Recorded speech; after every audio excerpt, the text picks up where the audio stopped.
Torej, dobrodošli in dobrodošli nazaj po glasih. Z nami naslednja gostja, Jasna, dobrodošla tudi ti v tem našem improviziranem studiu. Brez klobukov, ker sva seveda malo bolj televizično razpoložena. Vinko Šimek, Jaka Šov-Cigar je pred nekaj trenutki zapustil naš studio Legenda. Ja, Legenda. Legenda je pustil svojo sled v zgodovini slovenske zabave in narodno-zabavne glasbe. Tako da jaz pravim, treba je ceniti te legende, dokler so še živi. Danes sem srečala tudi Tofa. Ja. In malo kdo ve zunaj naših voda, kakšna besedila je Tof prispeval za Avsenike, in on sem mu rekla, da mi je v čast biti v njegovi družbi in ga povabila v svojo oddajo. No, ravno o temu bova čez nekaj trenutkov govorila, ker Jaka, Vinko je govoril o Mišiki, o Miši Molk, še ena legendarna persona za celotno slovensko televizijo.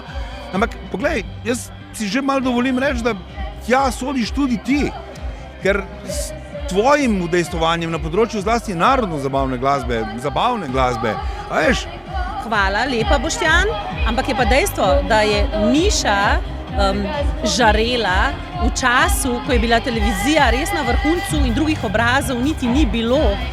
Jaz sem prišla malo kasneje, skoraj si upam reči, v času poslednjih zvezd televizije, ker danes, tako kot je nekoč video ubil radijske zvezde, zdajle so zvezde družabnih omrežij ubijajo nas televizijske zvezde. Ampak poglej, že cel dan se pogovarjam o tem, da se vendarle nekateri vzorci vračajo nazaj.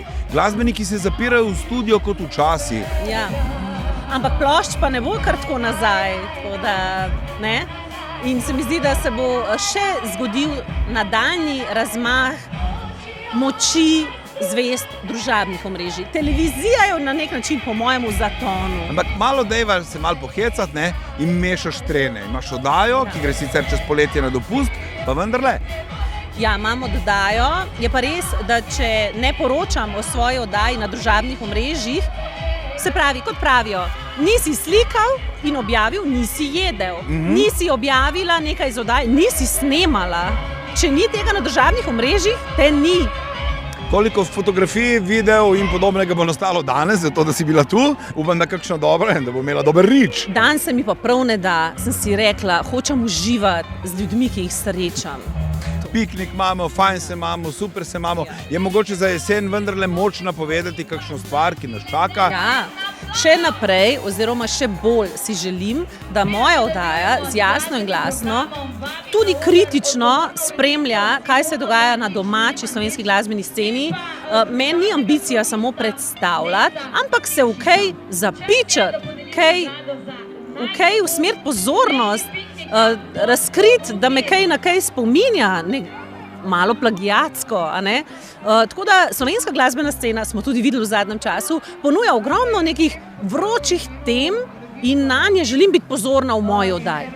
Potem, če mi dovoliš zaključiti, bom rekel tako, spoštovani in spoštovani, glasbenice in glasbeniki, če vam kdaj Jasna nastavi ogledalo, se le fajn poglejte, sicer pa mi bomo na zaslonu gledali to, kar nam bo Jasna pripravila. Hvala lepa, da si bila naša gostja. Hvala lepa. Mi si poglejmo, kaj smo na Lady Pikniku ujeli v nadaljevanju in seveda se prepustite toku, poletnemu razpoloženju, kmalu pa še čisto zares tudi poletnim utripom in vibom in na pikniku smo. Non-stop. Kakšna nenavadna ali pa zanimiva anekdota z piknika? Na enem pikniku v Primorju mi je Galeb pojedel piščanca, evo. Muca nam je enkrat celo ribo odnesla, ja. In muca je bila taka, riba je bila taka, ampak tole je kar šlo. Bil sem na pikniku in je priletela sraka in je šlo pol pice. In je šlo pol pice, pa sem pa za njo tulil, pa daj že nazaj dol vrš. Ampak straka noče dol nazaj vrš. Najbolj bizarna stvar, ki se mi je zgodila, ko smo šli nabirati dračje za ogenj in sem stopil v osje gnezdo in sem mogel speti odsvreti proti jezeru takrat. Najboljše je bilo, da smo v bistvu delali izpod peke in so se ga moji pebi tako nažgali, seveda Štajerci, da so pustili meso v hladilniku pa prazen sač zadevali z žarjavcem, ko je bilo treba jesti, je bilo vse prazno. kako se imajo eni lepo, oziroma kako so lepi njihovi načrti. Medtem na ledivem pikniku je že nekoliko se sonce spustilo, kar ste verjetno opazili. Zgledamo že skoraj perfektno. Seveda, če z nami Lara Janković. Lara, dobrodošla. Glej, koliko so se eni hvalili, kaj bodo počeli čez poletje. Tebe kakšno poletje čaka? Jaz upam, da čim bolj mirno. Jaz sem zdaj tako utrujena po tej sezoni, ki je bila krasna sicer. Plodna, krasna. Ampak krasna vse in sem hvaležna za njo. Ampak res sem rekla, da po moje bom zdaj tako en teden se ulegla in bom potovala med posteljo, kuhinjo, WC-jem in kavčem. Da bo to neka tako potovanje, malo, drobno, in da bom jaz se najprej spočila, da grem celo lahko na dopust, ker včasih prijem tako utrujena na dopust, da 3-4 dni sploh ne vem, kje sem.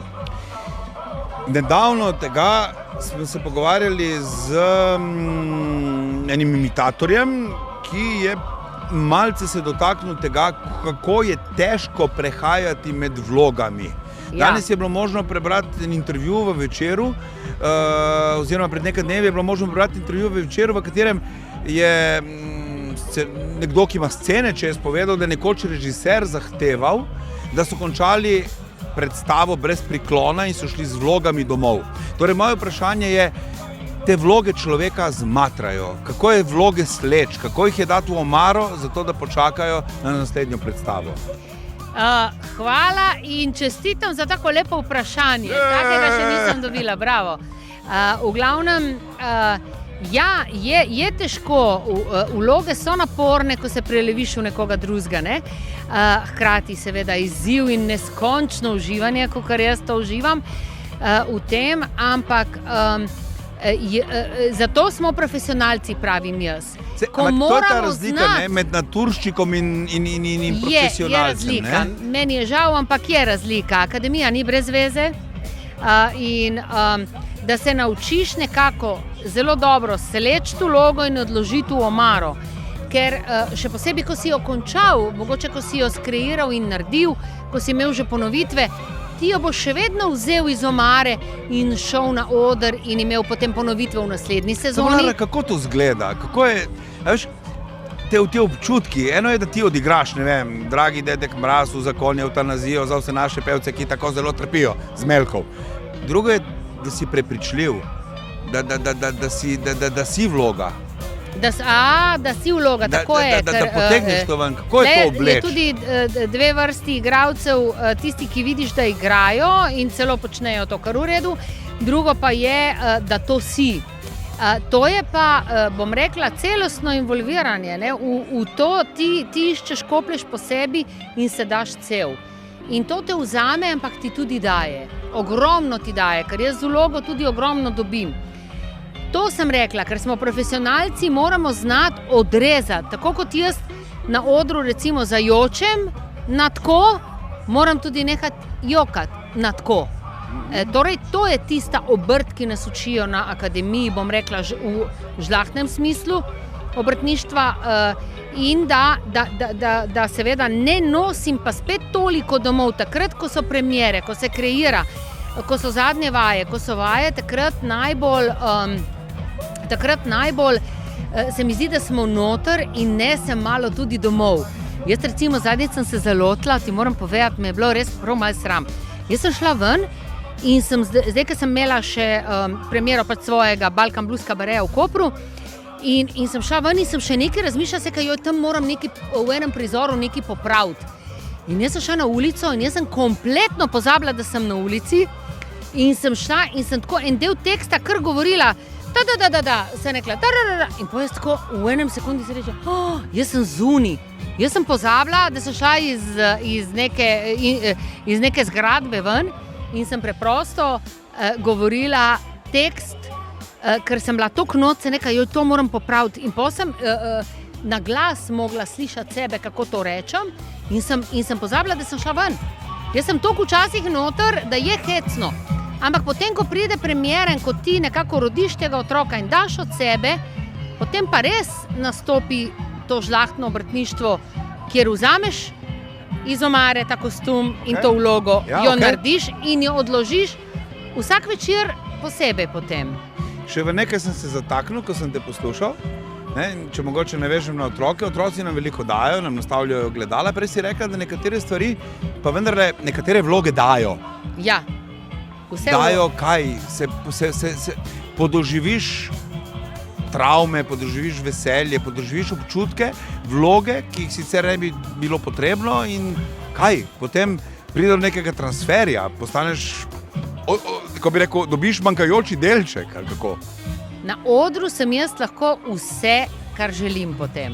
Ne? Mislim, nekaj, kar nisem, nekaj, kar bi mogoče želela biti, nekaj, kar mi je blazno tuje in mi je izziv. Skratka, vloge so, jaz vedno rečem, da je oder tudi terapevtski prostor. Ne? Na nek način in kopljem po sebi in dobivam te stvari in absolutno mi da, ker skozi vloge jaz dobivam in skozi te like, ki niso jaz, dobivam marsikatera vprašanja o življenju, odgovore, rešitve morda, ideje. In to je meni en tak dejansko, mislim, jaz to ne bi zamenjala, ker me vsak vpraša, kaj bi, če bi se še enkrat rodila, bila in jaz rečem igralka. In je to, kakor je naporno, kakor moraš kopati, kakor včasih so tle tudi solze, je tudi, ko znotraj sebe najdeš nekaj, kar boli, kar ti ni všeč, recimo, in greš preko tega in daš to vlogo. In daš to v vlogo in nekako, kot da bi skozi vlogo preživel to svojo bolečino, to svojo slabo stran. Ni za manj en velik, ne, rekel, da je svet oder je svet, a ne? Pustimo na glase tako in drugačni. Ne? In vsi smo, ta Hvala, svet je da si bila oder. naša gostja, mogoče so tudi s tem pogovorom komu utrnila kakšno zamisel za to, da bo potem poleti odigral kakšno vlogo, ki ga bo pripeljala bliže k svojemu bistvu. Hvala še enkrat. Bravo. Mi pa, spoštovani, tukaj delamo eno piko in se iz piknika selimo v vaše domove do naslednje priložnosti, ko se bomo spet imeli priložnost videti in srečati. Adijo, čau!